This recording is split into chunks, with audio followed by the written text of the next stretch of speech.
This is Optimal Health Daily, episode 1458. 5 Ideas to Help You Love the Body You're In, by Krista O'Reilly Davi-Dagui of alifeinprogress.ca. And I'm Dr. Neil. Hello and welcome back to Optimal Health Daily, where I simply read to you from the best health and fitness blogs for free. It's kind of like an audiobook, but with articles instead, and articles from a bunch of different authors, but always with their permission. But on Fridays, I do something a little different and I answer your questions. Now don't forget, you can send in your question by going to oldpodcast.com/ask, or you can email your question directly to health@oldpodcast.com. Now August is a big birthday month in my family. Mine was yesterday and today is my mom's. So Mom, I love you very much and wishing you a very happy birthday. So with that, let's jump right in and hear today's article and continue optimizing your life. 5 Ideas to Help You Love the Body You're In, by Krista O'Reilly Davi-Dagui of alifeinprogress.ca. Do you love the body you're in? Rarely do I meet a person who can answer this question with a resounding yes, or a consistent yes. But if we are to live with vibrant mind-body health and with joy, then we must come to the place of loving our whole selves precisely as we are. When we love ourselves, we will continue to grow and mature and heal. Our bodies might change over time, but what matters more is that our mindsets change, that we begin to understand the depth of our worth, that our inherent worth and beauty as human beings has absolutely nothing to do with our physical appearance. Nothing. And even if one day your body ceases to function as it used to, if you lose the use of a limb or become scarred, if you lose your hair or your breasts, you are still a whole person, worthy of love, deserving of kindness. And yet, our bodies are a gift, a tool that permit us to love and serve and experience life. So while our appearance or our able-bodiedness does not dictate our worth, neither do we abuse or neglect the gift. You might be heavier than you want, or maybe underweight. Your body might scream to you in pain each day, or perhaps you are in the thick of an illness that has flipped your life and dreams upside down. You might wear scars or burns on your body, or carry around a legacy of abuse that was not your fault, but you bear the burden of it on your stooped and weary shoulders anyways. Everyone around might remind you daily of how physically beautiful you are, and yet all you see is imperfection. You feel disgusted when you see yourself in the mirror. You might live with disability, or you are aging and cannot quite keep up how you used to, or how you still want to. But what would happen if you loved the body you're in? Hating yourself or constantly feeling the pressure to be better, look better, or perform better is crushing. If today is a gift, and I believe it is, then self-loathing or wishing yourself away is like throwing the gift back to the giver and reminding her of all the ways the gift does not measure up. There is another way. You can choose to love the body you're in. You can offer yourself kindness, compassion, and respect. You can live like you matter and deserve to be here, regardless of how much or how little space you take up. You can walk away from abuse and make a decision once and for all to stop abusing yourself. If much of your focus tends to be on changing your body through exercise, nutrition, or disordered eating, I invite you to take even 30 days to try something new. What if instead of trying to change your body, you choose to love it instead? What if every day, very consciously, you begin to practice loving the body you're in? I wonder what might happen. 5 tips to help you practice loving the body you're in. 1. Every day, get naked and stand before a mirror, full-length mirror if possible. Choose 1 to 3 aspects of your body to give thanks for. Speak life over yourself. Begin to notice and get brave enough to speak aloud what you like about your own body. For many women, this is painful work, so maybe you start with your feet or your face and then branch out from there as comfort increases. Baby step by baby step. 2. Move your body in a gentle or joyful way each day. The goal is not to lose weight, strengthen that core, or build muscle mass. The goal here is to simply love your body. To notice where it is holding tension, what it feels like to move and stretch and bend and lift. It is to accept the reality of your current limitations of movement, the chronic pain, or the weakness induced by your condition, and to move accordingly. Consider this a practice of moving meditation, an act of loving self-care, a sacrifice of thanksgiving. 3. Listen to your self-talk. Do you want to live with peace or joy or with health? If so, then you must control both your tongue and your thought life. Every time you notice yourself berating or criticizing or comparing yourself, stop right in your tracks. You might need to say the word aloud, stop. Then, very purposefully, replace the negativity or lies about yourself with kinder truths.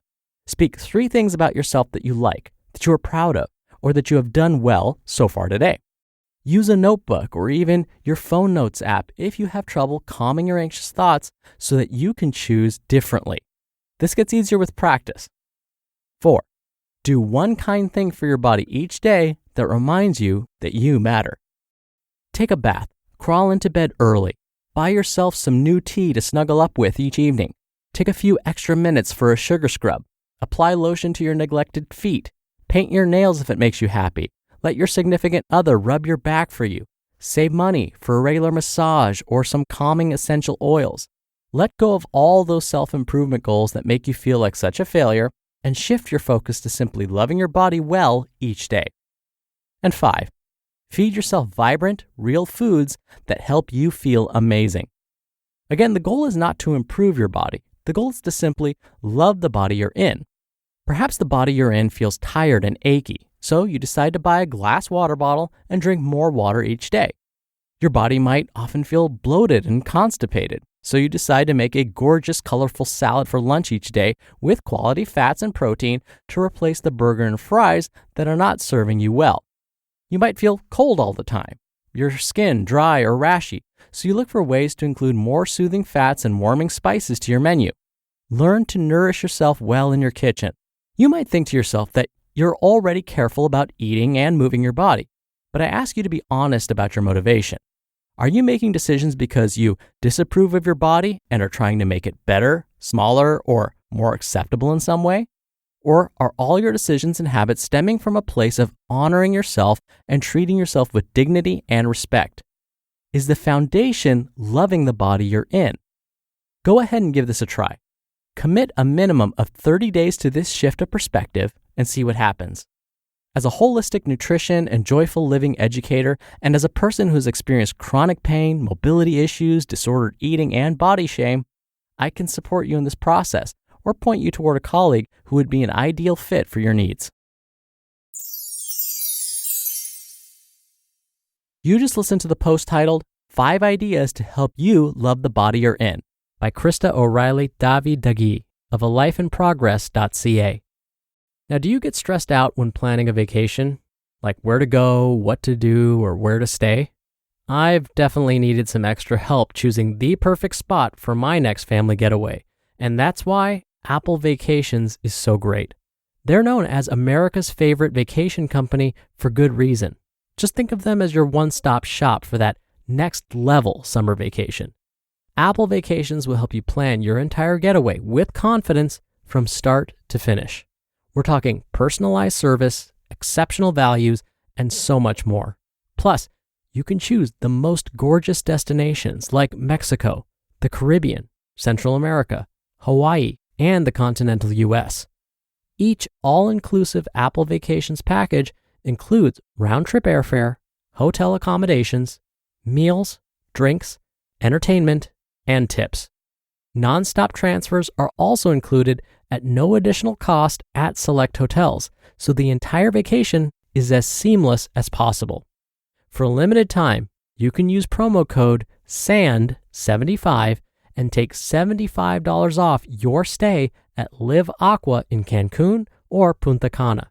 Just go to applevacations.com/optimal-health-daily to get this steal of a deal to your favorite Live Aqua resort today.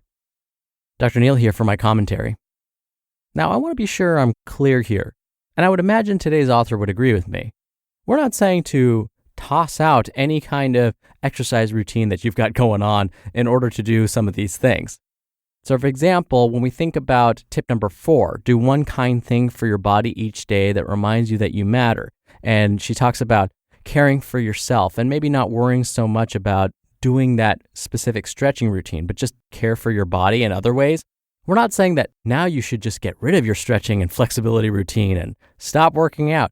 What we're saying is do all those things, but don't forget to take time for yourself also. Take time to do other exercises that just make you feel good and remind you of how wonderful your body is. Oh, and going back to tip number 1, where the author talks about getting naked and standing before a mirror. Awkward, I know. But when I was a health educator for a major HMO here in California, I would help those who are trying to manage their weight. And one of the things we would tell them to do, especially as the weight was coming off, is guess what? This very thing. Stand in front of a mirror, ideally naked. And you would hear gasps from the audience when I would say that. I taught about 40 patients at a time. But then I justified it and I explained, pretty much as Krista explained in her post, that you just have to be honest with yourself and you have to find at least one thing that you like about your body. And I said, if when you're at home, it's uncomfortable to stand naked in front of a mirror, that's fine. Maybe don't get completely naked, but remove some pieces of clothing and still try and be honest with yourself. Find things that you appreciate about yourself. And luckily, there were some that actually did this and came back to me with really positive feedback. It was eye-opening for them. But again, if that doesn't sound like a good idea to you, then don't do it. Maybe it's not the right time at this moment. Try one of the other tips. Try 2 of them at most and see how they go. But as today's author, Krista, mentioned, give it some time. Give it a minimum of 30 days and then reassess. All right, that should do it for today. Mom, again, wishing you a very happy birthday. I love you so much. Oh, and thank you so much for being here and listening every day. I hope you're having a wonderful weekend, and I'll see you back here tomorrow for the Monday episode and where your optimal life awaits.